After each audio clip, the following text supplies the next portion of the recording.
They will impact everything from pharmaceuticals, semiconductors to wood products. US President Donald Trump's tariffs of 20% on all imports from the European Union mark the latest escalation in the ongoing trade war between the US and Europe. For the EU, a big net exporter to the US, this could lead to damages reaching tens of billions of euros. I deeply regret this choice. Let's be clear-eyed about the immense consequences. The global economy will massively suffer. Uncertainty will spiral and trigger the rise of further protectionism. The latest package comes in addition to the 25% import tariffs on cars that have now come into force. A major blow to Europe's car manufacturers.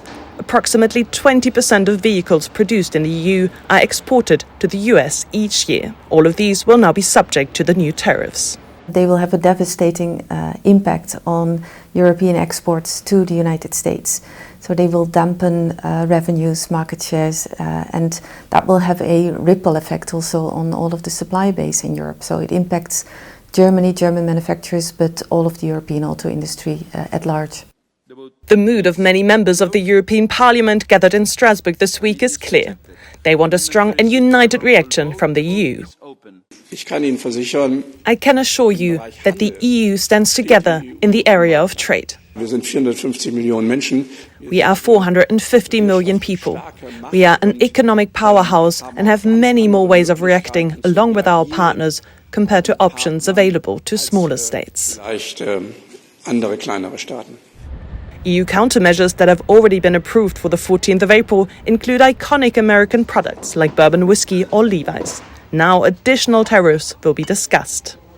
The need to strike a balance between what we think is the right political response, which will be to say you need to stop and we are going to adopt countervailing measures, and the economic reality that putting in place counter tariffs actually could be counterproductive for the European economy.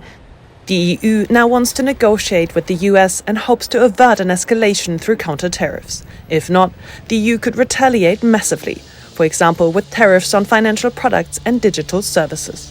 One thing is clear, the bloc wants to show that the world's biggest single market can't be sidelined easily.